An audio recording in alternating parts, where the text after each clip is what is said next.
Grabe, pati ako nagulat kaibigan. Isang trending na video ni Senator Amy Marcos. Kaya pala todo suporta kay VP Sara. Ating tignan ang mga komento sa video ito bago natin ito ipalabas. Halika, atin itong silipin kaibigan.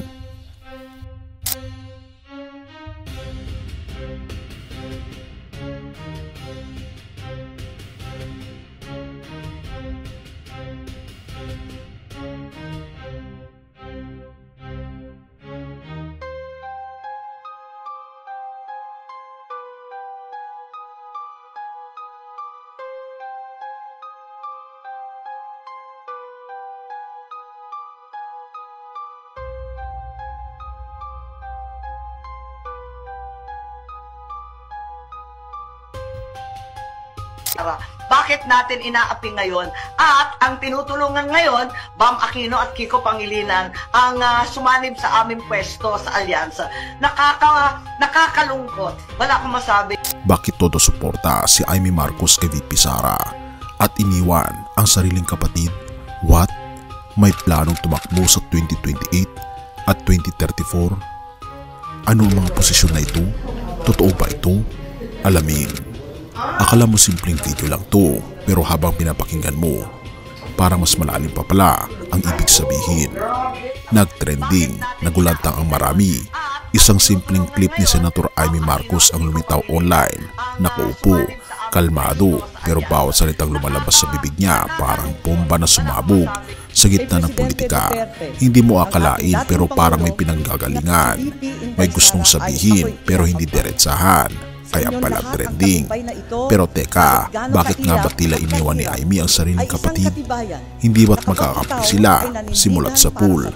Isa ang apelyido, iisang dugong nananalaytay. Pero sa video, parang iba kaibigan. Amy Marcos reveals that Kiko and Bam tandem is adopted candidates of Alyansa para sa bagong Pilipinas. Pinapahayag ng unofficial PBBM News ang isang video ni Amy Marcos na boom, doon pa lang sa linya na yan, parang may pumitaw ang alyansa, partido ng kanyang kapatid na si Pangulong Bongbong Marcos. Pero bakit bigla na lang pinangalanan si Kiko Pangilinan at Bam Aquino bilang mga bagong inampun? Hindi ba't sila dating kritiko ng administrasyon? Nakakagulat ito, grabe, parang hindi lang simpleng announcement, parang pahiwatig. Pero ang mas nakakakuryente, hindi na si Amy ang bida sa alyansa. Tila iniwan siya, pero bakit tila okay lang sa kanya? Because habang tinitingnan mong mabuti ang mga galaw niya, makikita mo ibang alyansa ang binubuo. Hindi kay PBBM, kundi kay VP Sara Duterte. Oo, VP Sara ang best friend raw ni Amy. Lagi niyang ipinagtatanggol kahit binabanatan ng ibang Marcos loyalist. Kahit may tensyon sa pagitan ng mga Duterte at Marcos Jr. Pero si Amy, tahimik pero buo ang suporta. May malalim ba talagang plano si Amy?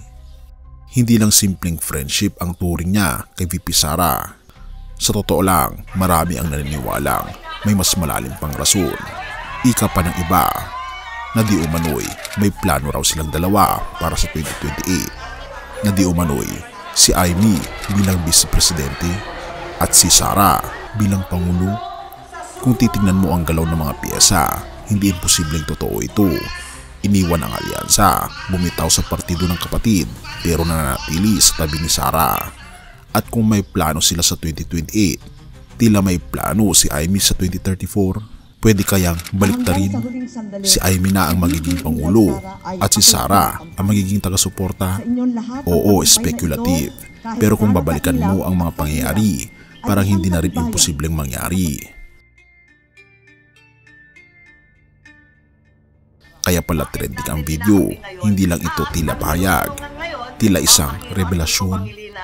Ito ay isang babala, isang pasilip sa isang plano, o isang galaw ng reyna sa board. At habang abala ang lahat sa isyu ng alyansa, tahimik pero determinado si Amy.